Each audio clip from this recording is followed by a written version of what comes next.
آج دنیا فلسطین اور یوکرین کے مسائل پر تو بات کر رہی ہے، لیکن سوڈان اس کا دکھ کسی کو سنائی نہیں دیتا۔ اپریل 2023 سے سوڈان میں ایک خطرناک جنگ چل رہی ہے۔ دو مسلم جنرل عبد الفتاح البرہان اور محمد حمدان پاور کے لیے آپس میں لڑ رہے ہیں۔ اس جنگ میں اب تک 1.5 لاکھ لوگ شہید ہو چکے ہیں اور 1.46 کروڑ لوگ تو اپنے گھر چھوڑ کر ریفیوجیز بن چکے ہیں۔ یہ دنیا کا سب سے بڑا ڈسپلیسمنٹ کرائسس ہے۔ سوڈان کی آدھے سے زیادہ آبادی یعنی 2.40 کروڑ لوگ بھوک سے مر رہے ہیں۔ درفور میں جینوسائیڈ ہو رہا ہے، عورتیں اور بچیاں گینگ ریپ کا شکار ہیں، ایون کہ 1 سال کی بچیاں بھی اس ظلم سے نہیں بچ سکتی۔ اور سب سے دکھ کی بات یہ ہے کہ اس سب کے پیچھے مسلم نیشنز کی پراکسی وار ہے۔ UAE openly rapid support forces RSF کو فنڈ کر رہا ہے جو جینوسائیڈ کر رہی ہے۔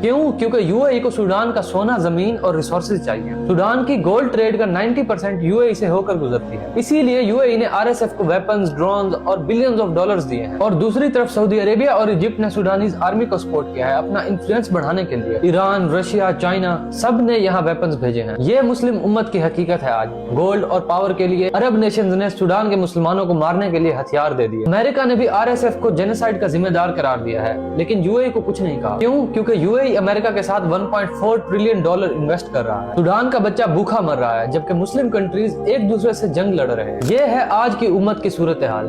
اس ویڈیو کو زیادہ سے زیادہ شیئر کریں اور دعا کریں کہ اللہ ہمیں ہدایت دے۔ آمین۔